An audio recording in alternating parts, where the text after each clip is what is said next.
Hey, what's up, everybody?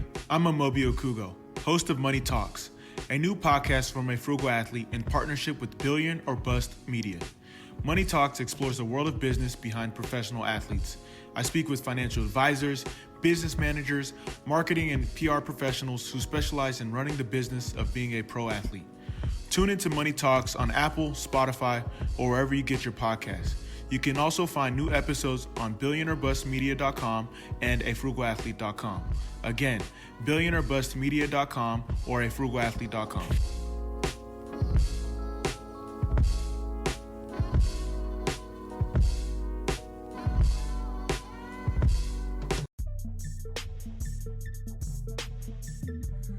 Good day, folks, and welcome back to the 2 Cents Podcast. I'm your host, Jay Richardson, and I am so happy to be back. I'm so happy to be with you guys. It almost feels like season 2, so I want to kind of welcome our viewers, new and old, everybody that was here last year. New year, same me, same podcast. Expect awesome content this year. Expect more guests.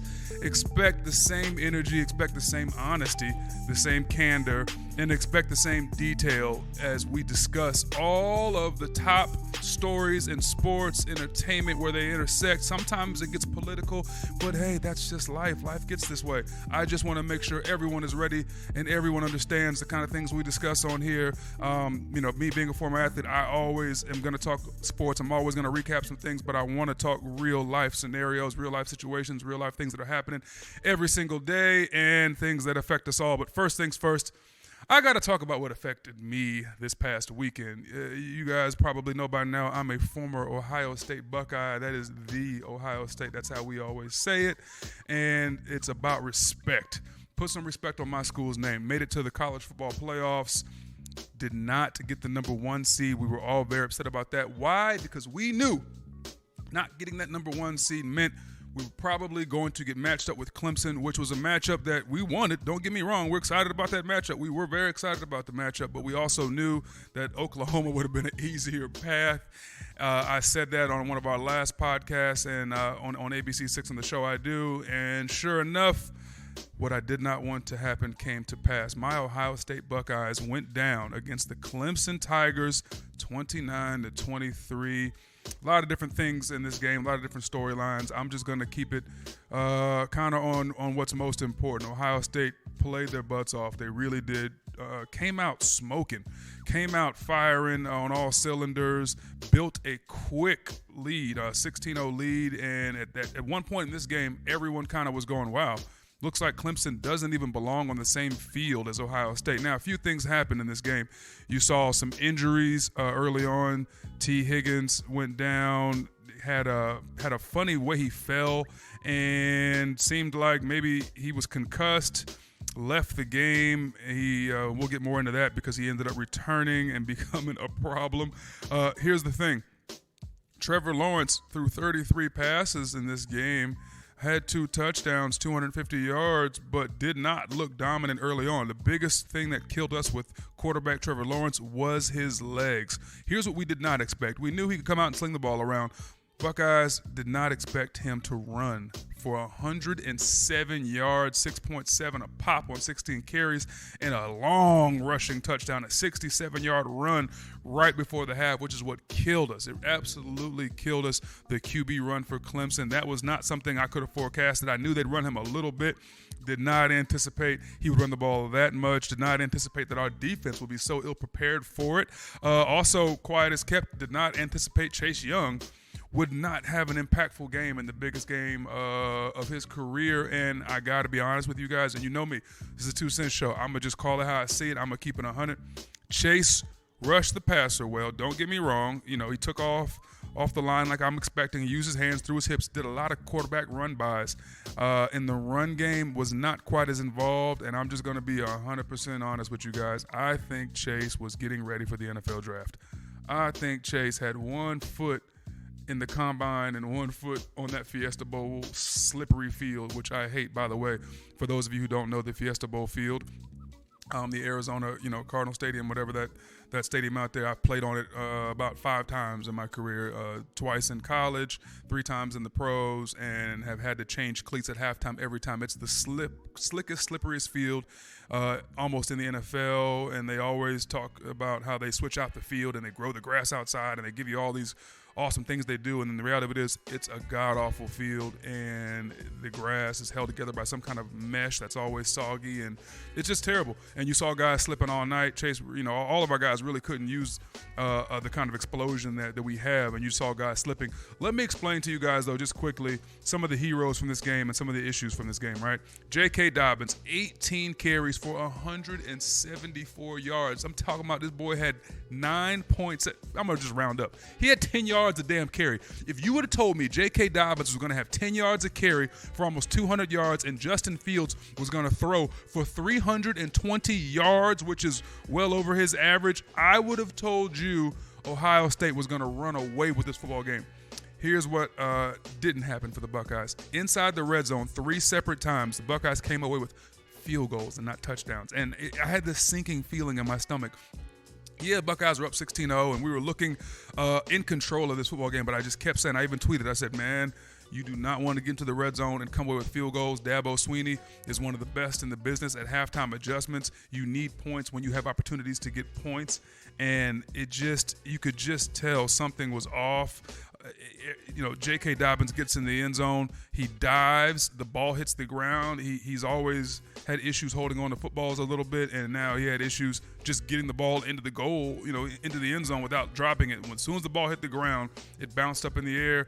We all decided, it should be a touchdown. The refs threw their hands up for a touchdown. They reviewed it, only got 3 points out of it because they retracted the touchdown. That was critical. Yes, the touchdown right before the half was critical when we had, Trevor Lawrence had that long run. But there were a lot of other little issues, that came about. The biggest turning point of this game, though, I want to discuss really quickly is Shaun Wade. All conference, should have been All-American cornerback / he's like a slot back, meaning he covers the slot receiver. He covers outside, inside. He's one of Ohio State's best cover guys. It would go Okudah and then him. He can cover outside, inside. He's really a super talented kid who I expect to declare for the draft here pretty soon. Shaun Wade goes on a cornerback blitz, executes it perfectly. Disguised it perfectly, flew in there, did not leave his feet. On impact, Trevor Lawrence ducked his head into Shaun Wade, causing a huge collision. We're all going crazy. And then next thing you know, the refs threw a flag, reviewed it, and threw him out of the game for targeting in slow motion. Everyone agreed that should not have been a targeting call. And I could have an entire separate podcast on why the targeting rule in college football is not only a bad rule, but it's poorly officiated, and the spirit of the rule is poorly executed. The targeting rule is meant for guys who are intending on hurting people by diving at them, leaving their feet with the crown of their helmet, not for guys who are making a routine tackle. I'm not going to get crazy right now. It's the first week of January. I'm excited. It's my birthday month. I don't want to get upset. But damn, I'm mad about this one. That one hurt. Not only did he get called for targeting, not only was it a 15-yarder, not only did it move the change for Clemson, even though it knocked Trevor Lawrence out for a play, but it threw out Ohio State's second best defensive back, which left Okudah on an island by himself, which we're used to, but no one else on the other side. We had to rotate a couple guys through, and Clemson, you got to give Dabo credit, took full advantage. That's why they're 14-0 now, and Ohio State finished the season at 13-1. A few other impactful plays. I think it was either T. Higgins or Justin Ross had a catch, took 3 clear-cut steps. Ball was stripped. Ohio State recovered. Touchdown was scored. That play was reviewed, brought back. You're talking about so far 14 points taken off. Ohio State lost this game by 6 points, had 14 points taken away from the Buckeyes in a game that for about 2 quarters didn't look that competitive. Ohio State looked like they were dominating. And then, the referees took hold. Just want to be honest with you guys. These are SEC referees. Do with that information what you will. You know what I'm thinking. I don't want to get into it. I don't want to make excuses. We take our lumps on the chin like men. I loved a lot of the comments from the players after the game. They didn't pass the buck on the refs. They just said, hey, you know what? It was a tough game. You got to give Clemson credit. I love Dabo Swinney as a coach. I really do. I think he's a fantastic leader of men. I think he's a great guy. He's a great recruiter. I'm a huge fan of his. If I was back in high school again and Dabo was recruiting me, it'd be hard to say no to Clemson if I had him in my living room, because I just like that guy's energy. He's a good Christian guy, man. He loves his players, and I'm never gonna not be happy to see him do well. But I'm a Buckeye first and foremost, and Ohio State should have won that football game. But Ohio State did not take the game. This is one of those games, man. You have got to take that game.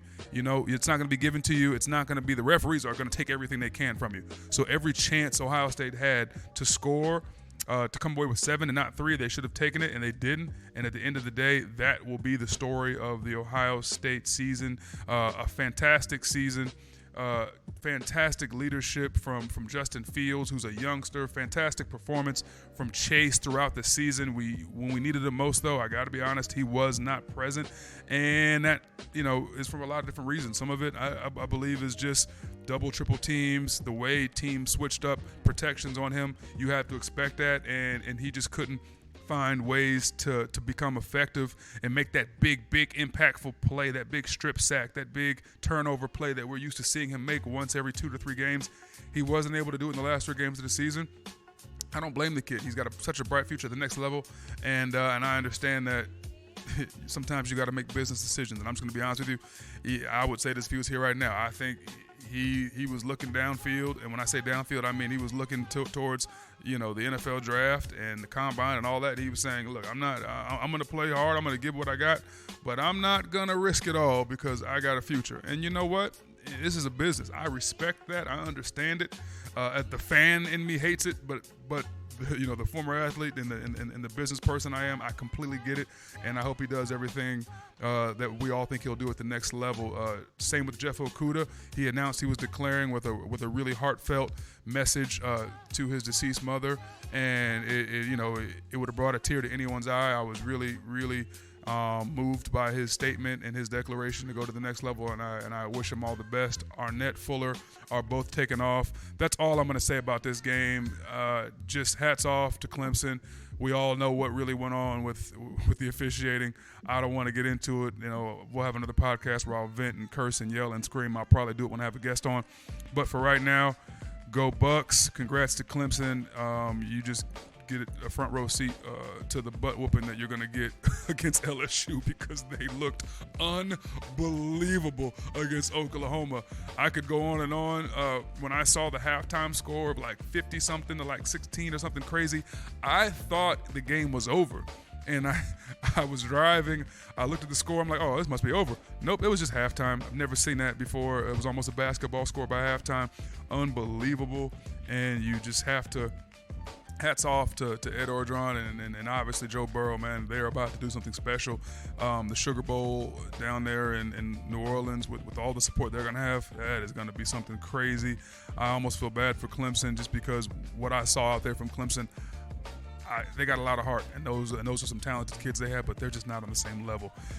Moving on, we all know what this past Monday is. Every NFL season, the Monday after the last final regular season game, it's called Black Monday. Why is it called Black Monday, folks? It's called Black Monday for a reason. It's not like Black Friday before Christmas when everyone's shopping.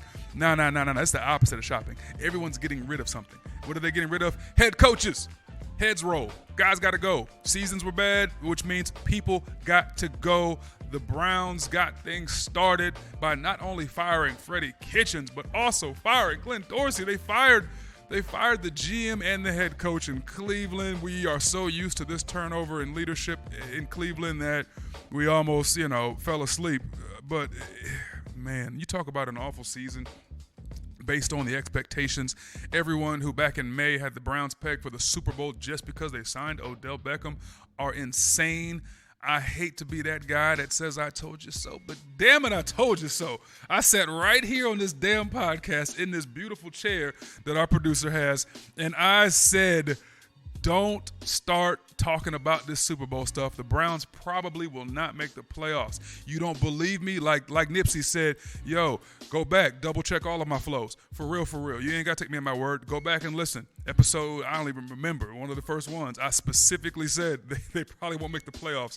And some folks really, hit me up on IG and all that. Like, man, you ain't a real Ohio guy. The Browns ain't gonna make the playoffs. You crazy? Of course they will. They got Odell. They got Baker. They got Njoku, who can't catch a football. They got, Myles Garrett, who hit somebody with a helmet and missed the whole season.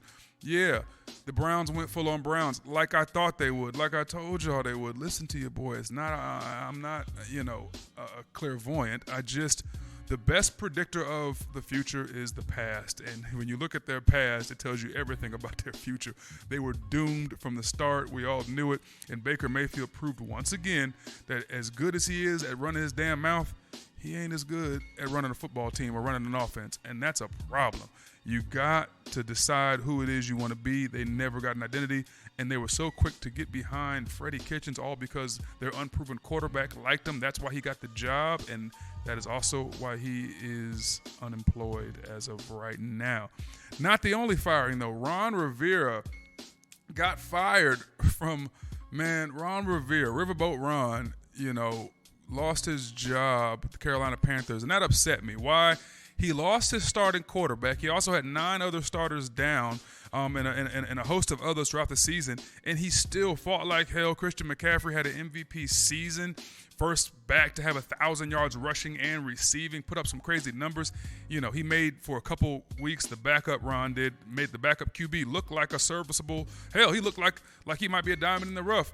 They won some games they shouldn't have won. They lost a lot of games as well. But to fire the man after losing his quarterback and half his team to injury, that's tough. That's really tough. And I didn't like that. His story didn't end there, though. I'm going to tell you why that wasn't so bad for him. But it's not the only firing. There is another one on the way, and we're all waiting on it. You talk about being on the edge of your seat for a firing.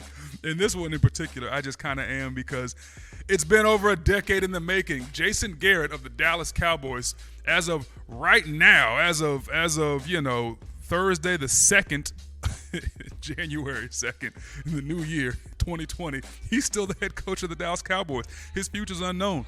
We don't know what's going to happen. Jerry Jones might go full on Jerry Jones and say, I love Jason, though. He's my son, and I'm going to keep him here. However, many have speculated that not only will he be fired, but that they are considering moving him to upper management. It's such a Cowboys move, right? Moving him to upper management based on what, I have no idea, just because they like him, and that's just what happens. This doesn't happen, by the way, to black head coaches. This never happens to us. But, it's another podcast. Yes, he's one of Jerry's boys, so they don't want to just fire him. That's just tough for him.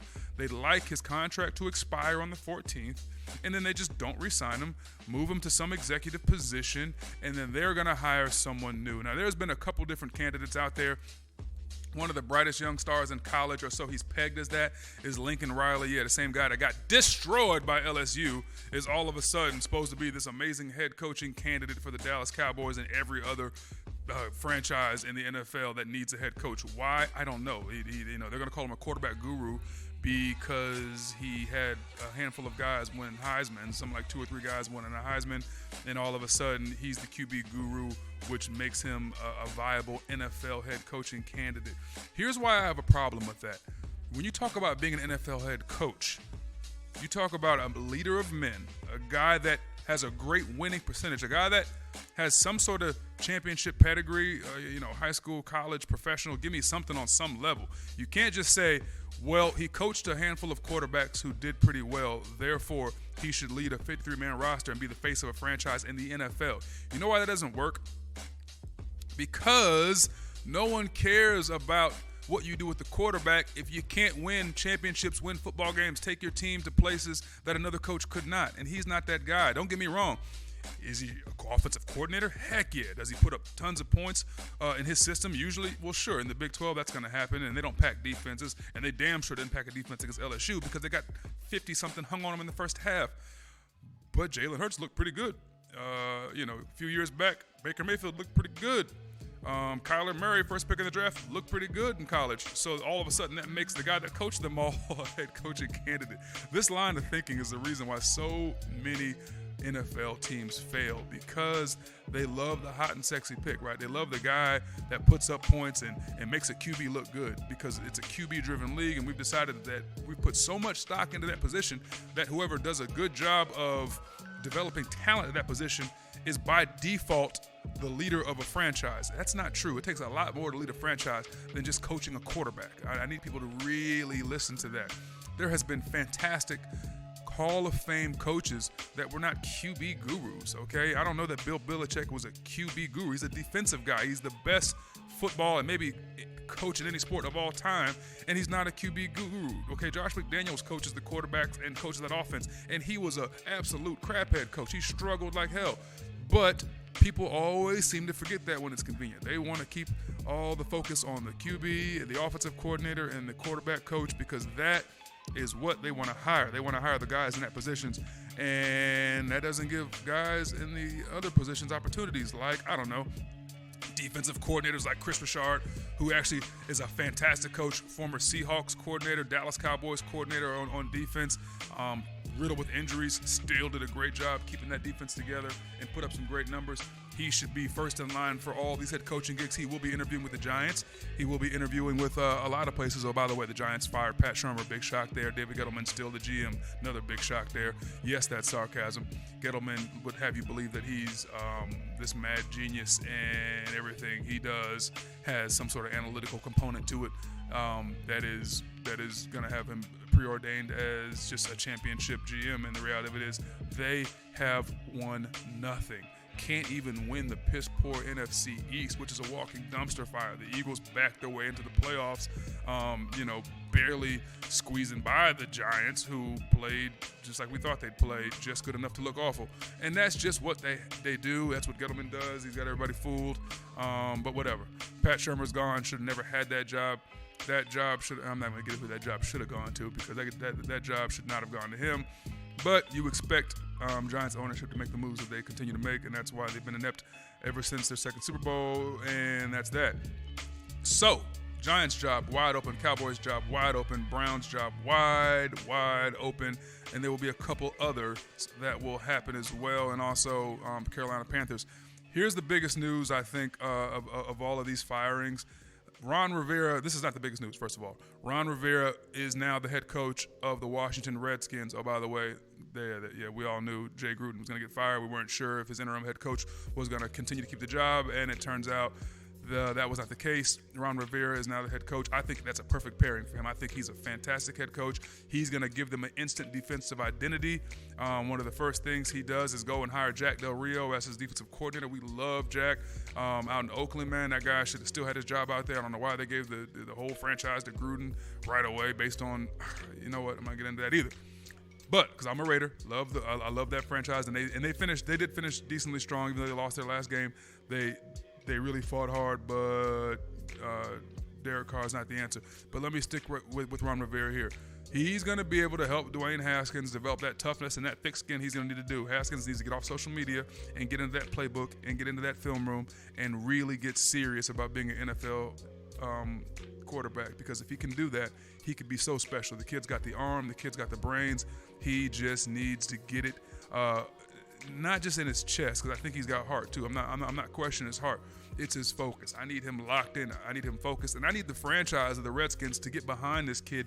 Give him not just receivers. I love Terry McLaurin. I think he what a year for a rookie. He should be a rookie, offensive MVP.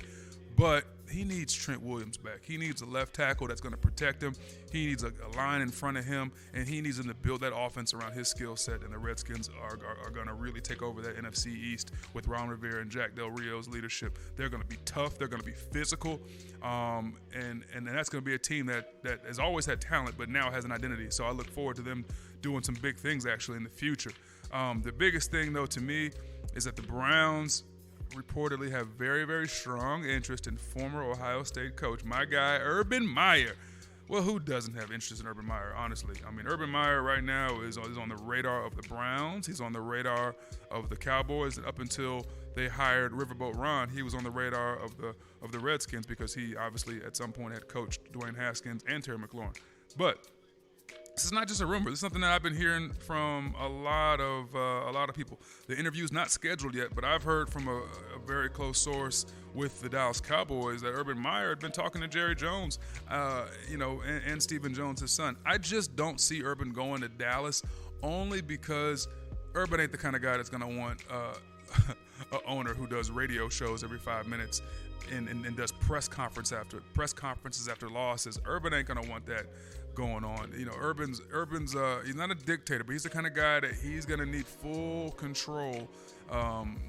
Just like Parcells said years ago, you can't ask me to make dinner and not let me go out to the grocery store and buy the ingredients and buy all the, he's going to want to buy every ingredient. He's going to want to pick every guy. Is going to be handpicked.